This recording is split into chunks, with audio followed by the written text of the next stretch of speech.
Les 8 comportements qui montrent qu'une femme t'aime. Parce que les gestes, les mots, les machins, tout ça, c'est bien beau, mais comment elle se comporte? Comment concrètement une femme qui t'aime se comporte? Donc elle te soutient quand tu traverses des difficultés. Donc tu peux traverser des moments difficiles en tant qu'homme, c'est tout à fait normal, tu es un être humain avant tout, avant d'être un homme ou une femme. Mais pendant ces moments-là, elle te soutient, elle est là, elle est présente pour toi. Elle ne fait pas la morte, elle ne fait pas la sourde oreille, on la voit plus, elle disparaît tout d'un coup. Non, elle est présente. Et elle n'est pas que présente, mais elle t'apporte des solutions. Elle réfléchit avec toi par rapport à des solutions à ton problème. Donc c'est pas juste être là pour être là, mais c'est aussi être présent émotionnellement, comprendre, pas forcément même apporter des solutions, mais essayer de comprendre, te poser des questions, comment tu as fait pour en arriver là, etc. Parce que souvent, pour qu'une personne te sente bien déjà, c'est le fait de se laisser aller, de tout déballer. Rien que déballer, c'est déjà avoir une solution, parce que souvent quand on garde les choses pour soi, on sent la frustration ou bien on sent qu'on n'a pas de soutien parce qu'on est les seuls à porter ce poids-là. Donc le fait de le partager avec une femme, ça dégage, ça allège déjà le poids. On a l'impression de porter le poids à deux au lieu que tu l'apportes tout seul. Donc cette femme-là, elle va te permettre d'alléger ton poids. En 2, elle est attentive à ce que tu dis, même aux détails insignifiants. C'est-à-dire que tu vas lui partager certaines choses et même les détails, elle va s'en souvenir. C'est-à-dire qu'elle va pas juste se souvenir, oui, il a fait ça quand il était jeune, etc. Non, il y aura même les petits détails. Oui, il m'avait dit qu'il portait une salopette. Il m'a dit qu'il avait 8 ans et demi dès que ça s'est passé et qu'il y avait telle ou telle chose. Elle va même repartager ces détails-là avec toi et tu vas dire, mais c'est bizarre. Tu t'en souviens en plus, t'avais écouté en fait. Ah, c'est bizarre. Non, c'est pas bizarre, c'est parce qu'elle t'aime. Donc, quand tu parles, ses oreilles sont bien grandes ouvertes et son cerveau est totalement ouvert. Elle accumule les informations, elle mange toutes les informations que tu lui donnes parce qu'elle t'aime. Donc, elle veut savoir qu'est-ce qui se passe dans ta vie, qu'est-ce que tu as vécu. C'est très important pour elle de connaître l'homme qu'on aime pour n'importe quelle femme. Donc, si elle s'en fiche, clairement, il y a un problème. 2, elle est attentive à ce que tu dis. Ah oui, elle partage sa vie personnelle avec toi sans réserve. Sans réserve, je mets des guillemets parce que il y a certaines choses peut-être plus intimes. Si elle a eu des problèmes, peut-être elle a vu un psy, etc. C'est bien aussi de garder certaines choses privées.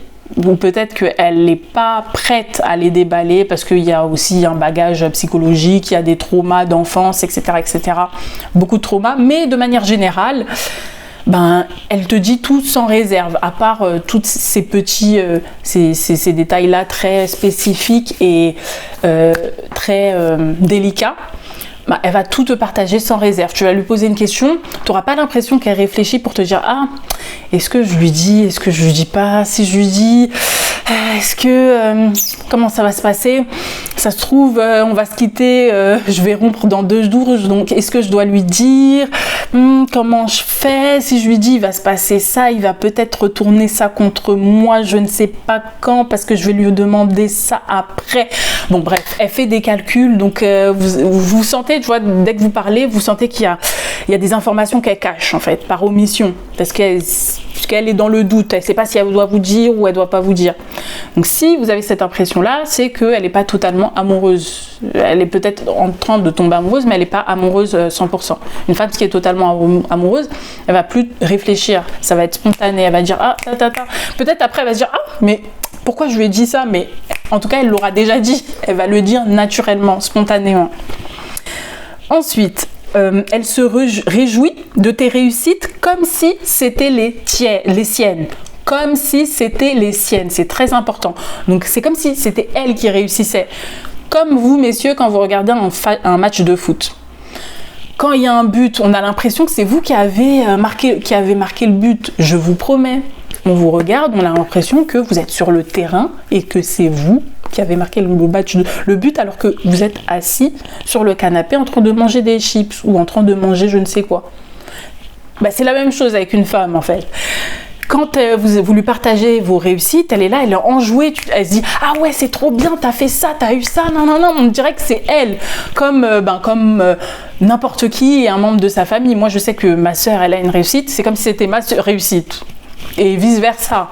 Pareil avec mon homme, il a une réussite, je vais dire ah ouais c'est trop bien en fait, parce que en fait quand vous êtes connecté, quand vous êtes amoureux au point d'être connecté, de ne former qu'un, finalement en fait la personne avec qui vous êtes n'est que le miroir de vous-même, ou bien un membre de votre famille, comme moi avec ma sœur, c'est mon miroir. Donc elle a un truc de bien, il se passe un truc de bien, c'est comme si c'était moi en fait. Elle a gagné un truc, c'est moi qui l'ai gagné.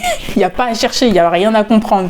Et c'est aussi dans l'autre sens, c'est-à-dire que quand ça se passe mal, on ressent comme si c'était nous qui avons vécu cette mauvaise passe. Donc ça, c'est aussi dans les deux sens. Donc c'est pas que forcément pour le positif, c'est aussi dans le négatif dont je parle. Ensuite, elle cherche à te faire plaisir de manière spontanée. C'est-à-dire que, par exemple, elle est en train de faire les courses, elle a vu un truc dans le rayon yaourt, etc. Elle va penser à toi, elle va t'appeler, ah oui, mais tu veux ça, t'as envie de tester ce yaourt-là, etc. Elle va t'inclure et elle va vouloir te faire plaisir. Elle va dire, ah mais l'autre jour, je me souviens, t'avais envie de manger ça, est-ce que tu veux pas que je te l'achète, que je te le prenne? Là, je parle dans un magasin, mais ça peut être dans n'importe quel autre contexte, hein. Pas forcément dans un magasin, peut-être à une soirée, peut-être à une soirée, elle va rencontrer quelqu'un et en fait il a des informations qui peut toi t'intéresser. Tu t'intéresses à une certaine chose, mais cette personne est compétente. Ah, j'ai vu telle personne qui est peut-être compétente pour ton problème, est-ce que tu veux que je lui en parle, etc. Elle pense à toi avant que tu lui aies demandé et elle veut te faire plaisir à chaque fois. Donc, elle pense à toi, elle veut te faire plaisir et elle pense uniquement à ça. Donc, peu importe où elle est, elle va te porter une certaine attention. Ensuite, elle te défend ou te protège face aux critiques. Ça, c'est très important, une personne qui n'a... Parce que défendre quelqu'un, ça demande aussi une force. On se met aussi en danger, puisque la personne qui attaque peut se retourner contre nous-mêmes. Moi, j'essaye de défendre mon mec, la personne peut m'attaquer moi, en fait. Donc, c'est dangereux aussi pour elle-même. Donc, si elle prend cette menace et qu'elle se lève malgré le danger auquel elle fait face, elle se lève pour toi, pour un homme, c'est vraiment que par amour. Sinon, ça sert à rien. Sinon, une femme qui ne t'aime pas, elle ne fait rien et elle va te laisser un petit peu dans la merde, entre guillemets. J'espère que cette vidéo t'aura aidé et je te dis à très vite pour une prochaine vidéo.